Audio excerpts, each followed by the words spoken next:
Sastra channel நேயர்களுக்கு நமஸ்காரம். நான் உங்க அபிதா ஸ்ரீ. இது டீ டைம் இல்ல, ஸ்திரீ டைம், நமக்கான டைம், பெண்களுக்கான டைம்.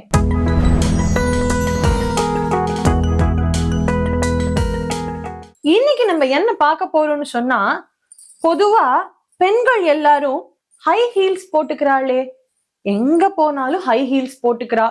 ஆபீஸ் போனா போடுறா, ஷாப்பிங் போனா போடுறா, மாலுக்கு போனா போடுறா. பேசிக்கா ஸ்லிப்பர் அப்படிங்கறதே ஹை ஹீல்ஸ் ஆயிடுது.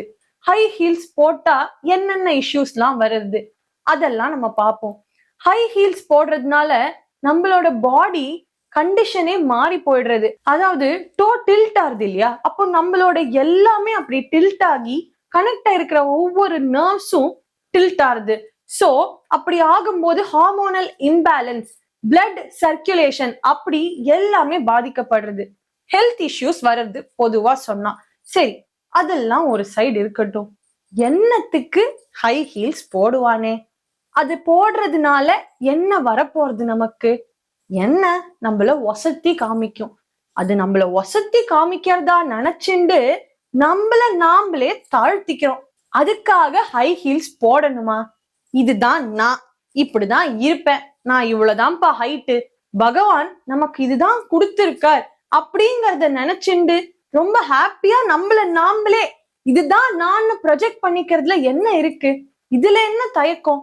நிறைய ஆர்டிபிஷியலா பண்ணிட்டே இருக்கிறதுனால நேச்சருக்கு அகைன்ஸ்டா போயிட்டே இருக்கோமே.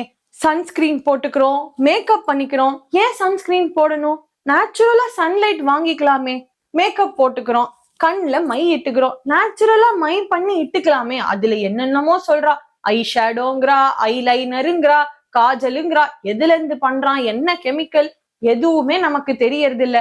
நம்ம ஆனா அதெல்லாம் எடுத்து எடுத்து பூசிக்கிறோம். சரி, ஒரு கல்யாணத்துக்கு போறோமா, போட்டுக்கலாம். ஆனா சும்மா நான் வெளியில போறேன், மேக்கப் இல்லாம போக மாட்டேன் அப்படின்னு எல்லாத்தையும் செயற்கையா எடுத்து எடுத்து பூசிண்டு போனா எல்லாம் போயிடுமே. முகத்துல இருக்கிற அந்த அழகு, அந்த ஒரு நேச்சுரல் சிரிப்பே வராதே. இளமை இருக்கிற வரைக்கும் மேக்கப் போட்டுக்கலாம். சரி, எவ்வளவு நாளைக்கு போட முடியும்? வயசான அப்புறம் வயசு ஆகிறதுக்குள்ளேயே முகமெல்லாம் சுருங்கி போயிடுமே. அந்த வயசுல எப்படி இருப்போம்?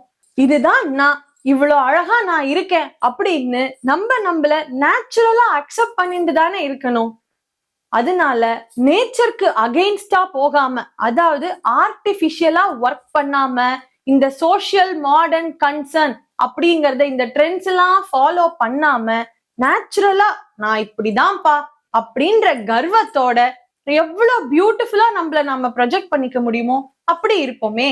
மறுபடியும் ஒரு நல்ல கான்செப்டோட உங்களை நெக்ஸ்ட் டைம் மீட் பண்றேன். Until then, bye from Apita Shri.